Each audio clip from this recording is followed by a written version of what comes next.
Hi friends, welcome to my channel. இன்றைக்கி என்ன பார்க்க போகிறோம் அப்படின்னா கத்திரிக்காய் குழம்பு தான். பருப்பு புளி எதுவுமே இல்லாமல் கத்திரிக்காய் குழம்பு ரொம்பவே டேஸ்ட்டாக கறி குழம்பு சுவையில் எப்படி செய்யலான்னு பார்க்க போகிறோம். ரொம்பவே சிம்பிளாகவும் சீக்கிரமும் செஞ்சிடலாம். வாங்க எப்படி செய்யலான்னு பார்க்கலாம். இதுக்கு ஃபஸ்ட்டு ஒரு வாணலி எடுத்துருக்கோம். அதில் 2 குழிக்கரண்டி அளவு எண்ணெய் விட்டுக்கோங்க. அடுத்து இதில் கிராம்பு 2 துண்டு, அடுத்து பட்டை 2 துண்டு, சின்னதாகவே போதும். ஏன்னா இதெல்லாம் ஒரு ஃப்ளேவருக்கு தான். அடுத்து சோம்பு 1/2 ஸ்பூன் அளவு எடுத்துக்கிறோம். அதையும் இதிலே சேர்த்துக்கோங்க. தாளிச்சிக்கோங்க. நல்லா சோம்பெல்லாம் நல்லா வெடிக்கணும். இந்த குழம்பு பார்த்திங்க அப்படின்னா சாதத்துக்கு சாப்பிட்லாம். ஏன் இட்லி தோசை எதுக்கு வேணால் கூட சைடிஷ்ஷாக வச்சுக்கலாம். ரொம்பவே டேஸ்ட்டாக இருக்கும் கறி குழம்பு சுவையில். இப்போது இதில் கருவேப்பிலை போட்டு தாளிச்சிக்கிறோம். கருவேப்பிலை நல்லா வெடித்ததும் நம்ம வெங்காயம், பெரிய வெங்காயம் நீட்டமாக நறுக்கி வச்சுருக்கோம். அதை இப்போ சேர்த்துக்க போகிறோம். இப்போ வெங்காயம் சேர்த்து நல்லா வதக்கி விட்டுக்கோங்க. வெங்காயம் எந்த அளவுக்கு நல்லா வதக்குறோமோ அப்போ அந்த குழம்பு ரொம்பவே டேஸ்ட்டாக இருக்கும்.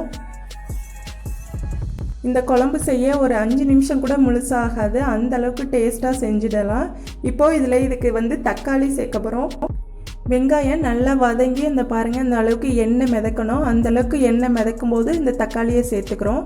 நல்ல பழமான தக்காளி தான். நல்ல ஒரு பெரிய பழமாக இருந்தது, அதனால் ஒரு தக்காளி எடுத்துருக்கோம். அதையும் சேர்த்து நல்லா வதக்கி விட்டுக்கோங்க. எல்லாம் நல்லா வதங்கி அந்த எண்ணெய் மிதக்கும் போது நம்ம இதில் நறுக்கி வச்சுருக்க கத்திரிக்காயும் சேர்த்துக்கிறோம். இப்போது இந்த கத்திரிக்காயும் சேர்த்துட்டு நல்லா அந்த எண்ணெயிலே நல்லா வதக்கணும். இந்த கத்திரிக்காயோட கலர்லாம் நல்லா ஃபுல்லாக மாறணும். அந்தளவுக்கு நல்லா வதக்கி விடணும்.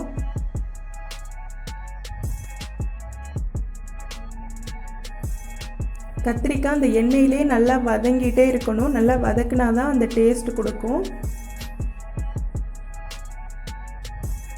பாருங்கள் நல்லா வதங்கியிருக்கு. கத்திரிக்காய் நல்லா வதங்கி கலர்லாம் மாறி இருக்கு.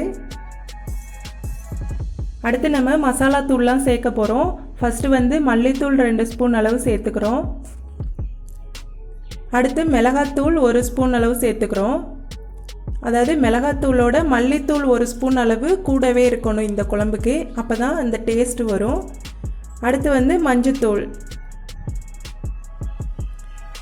எல்லா மசாலாவும் சேர்த்ததும் நல்லா கிளறி விடுங்க. நல்லா அந்த எண்ணெயிலே அந்த மசாலா தூள்லாம் கொஞ்சம் நல்லா கலர் மாறுற அளவுக்கு நல்லா வதக்கி விடணும். இப்போ அந்த கலரை பாருங்கள் எந்த அளவுக்கு நல்லா வதங்கி அந்த மசாலா தூள்லாம் கலராக இருக்குது. இப்போது நம்ம இதில் ஒரு பேஸ்ட்டு சேர்க்க போகிறோம். தேங்காய் பேஸ்ட்டு. என்னென்ன அரைச்சிருக்கோம் அப்படின்னா தேங்காயோட சோம்பு, பூண்டு ஒரு 2 பல், அடுத்து பொட்டுக்கடலை கொஞ்சம், அதாவது ஒரு 2 ஸ்பூன் அளவு பொட்டுக்கடலை சேர்த்து அதோட நல்லா நைஸாக அரைச்சிருக்கோம். இந்த அளவுக்கு பேஸ்ட்டாக அரைச்சிட்டு இந்த குழம்புல நம்ம இப்போ சேர்த்துக்கிறோம். கொஞ்சம் நல்லா தண்ணி வேணாலும் சேர்த்துக்கோங்க. பொட்டுக்கடலை எதுக்கு சேர்க்குறோம் அப்படின்னா அந்த குழம்பு கொஞ்சம் திக்னஸ் கொடுக்கும். பாருங்கள் நல்லா அந்த தண்ணி வேணாலும் கொஞ்சம் ஊற்றிக்கோங்க. குழம்பு நல்லாவே திக்காகவே இருக்குது. அவ்வளோதான். இந்த குழம்பு செய்ய ரொம்பவே நேரம் ஆகாது. இப்போது இதுக்கு தேவையான அளவு உப்பு சேர்த்துக்கிறோம். உப்பு சேர்த்துட்டு நல்லா கலந்து விட்டுட்டு ஒரு மூடியை போட்டு ஒரு 2 நிமிஷம் அப்படியே மீடியம் ஃப்ளேம்லேயே நல்லா கொதிக்க விடுங்க. குழம்பு நல்லா கொதித்து வரும்போது நல்ல ஒரு வாசனை வரும். அப்படியே கறி குழம்பு மாதிரியே இருக்கும். ரொம்பவே சீக்கிரம் சட்டு புட்டுன்னு செஞ்சிடலாம். இந்த குழம்பு ரொம்பவே டேஸ்ட்டாகவும் இருக்கும். இதில் நீங்கள் அந்த வெங்காயம், தக்காளி, கத்திரிக்காய் அதை நல்லா வதக்கிறதுல தான் இருக்குது. அவ்வளோதான். ரொம்பவே சூப்பரான கத்திரிக்காய் குழம்பு ரெடி ஆகிடுச்சு. கண்டிப்பாக இதை நீங்களும் ட்ரை பண்ணுங்கள். ட்ரை பண்ணிவிட்டு எப்படி இருக்குன்னு லைக் பண்ணுங்கள், கமெண்ட் பண்ணுங்கள், ஷேர் பண்ணுங்கள்.